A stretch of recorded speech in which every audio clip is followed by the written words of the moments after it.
Herzlich willkommen auf meinem Kanal. Mein Name ist 𝐕𝐲𝐻 und bei mir gibt es Tipps, Tricks und Guides und natürlich auch den Platin Guide.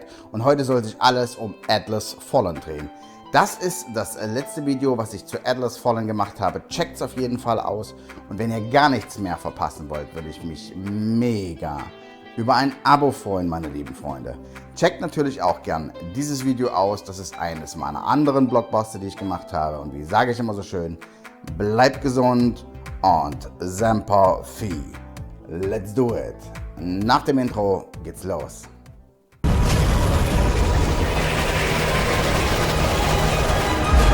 And face gods.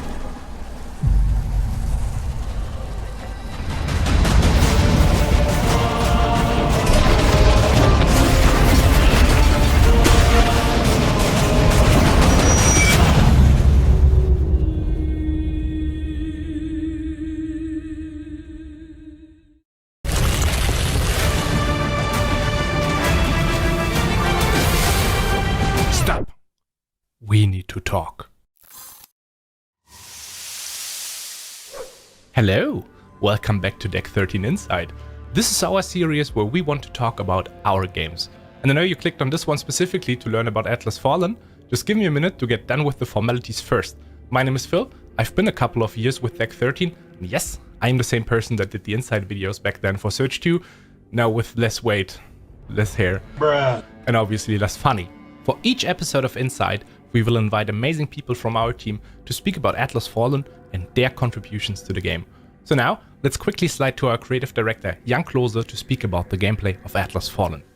Atlas Fallen is something that's completely new for our studio. So we're trying to use what we had before with the Search 2, and we try to really go in a very different direction. But we want to keep some things. We want to keep the fast pacing. We want to keep the action, and we even want to increase it, improve it.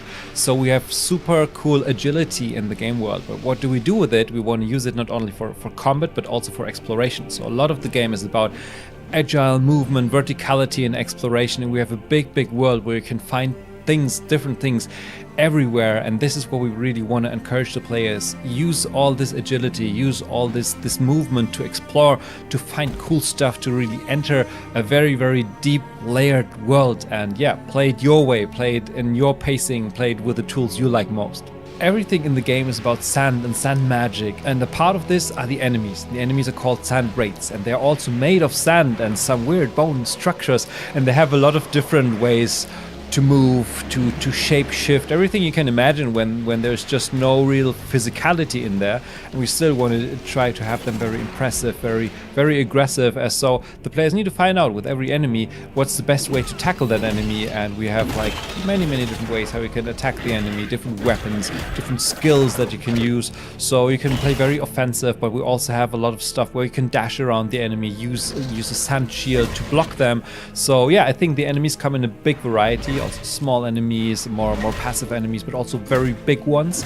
And yeah, the bigger the enemies are, the bigger the reward is. And that, again, you can use for crafting and for changing the way you tackle the next enemy, actually. We have these so-called essence stones, which are basically abilities that you can implement, that you can get, and that you can also exchange and build a setup for you. And yeah, we have a large variety of those. So there is really a lot that you get from fighting, that you get from exploration, quest rewards, or that you have to craft, where you find crafting recipes and build them.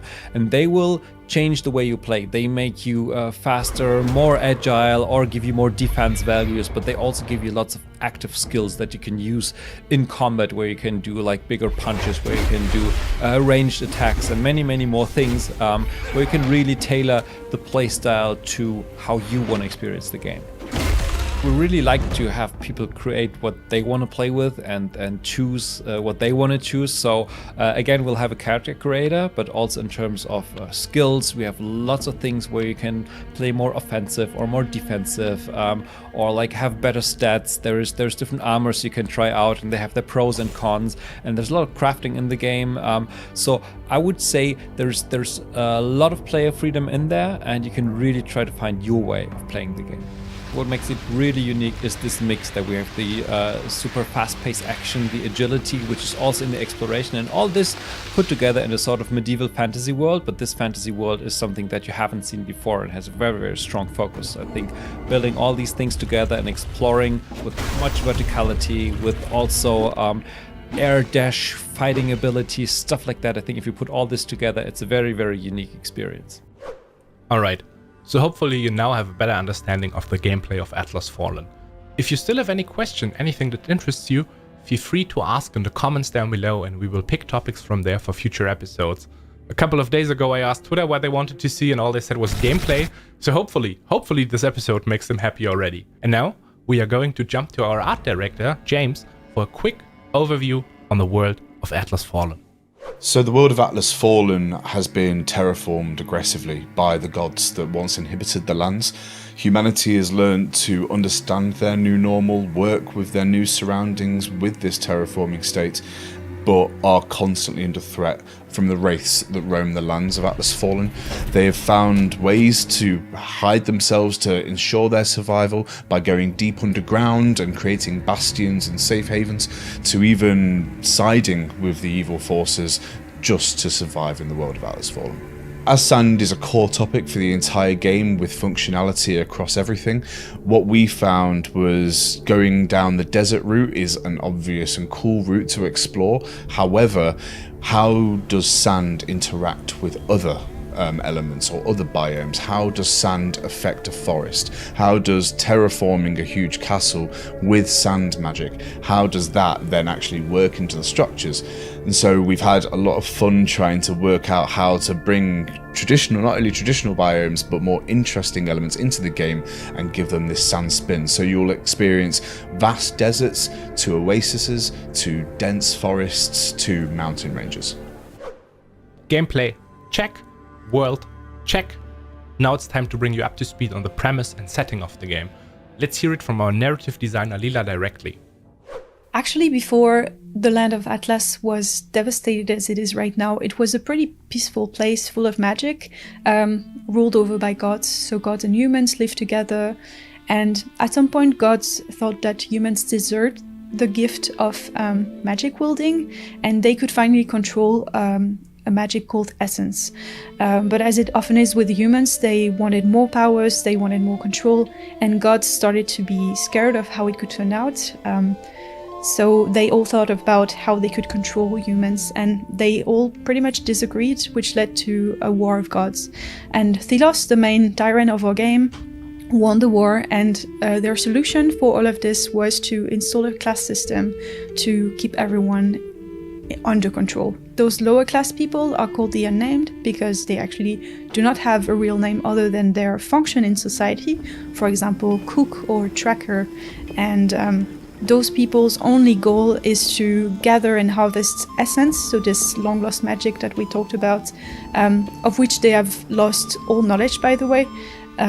So they are only there to harvest it and bring it back to the capital through caravans. And those caravans are supervised by guards as well, who make sure that everyone behaves.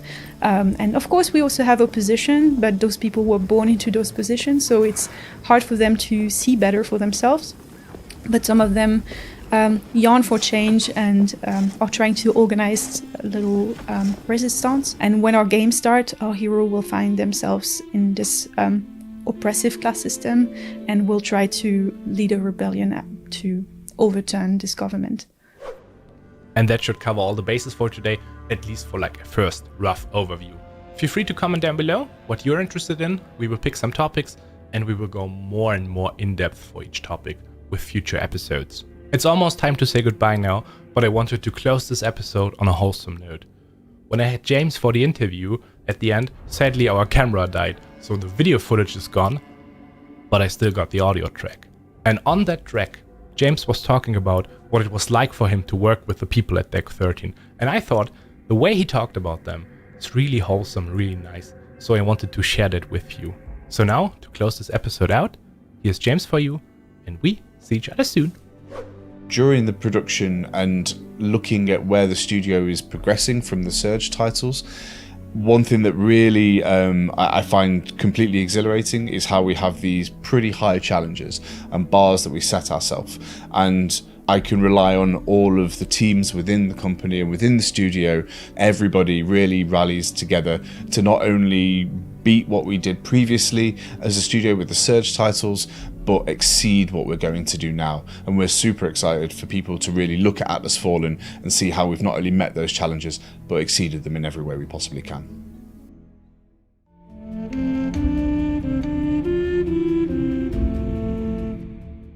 Wenn ihr Fragen habt, dann schreibt es mir gerne in die Kommentare. Auch eure Meinung ist mir wichtig. Also lasst die Tasten glühen und rein damit in die Kommentare.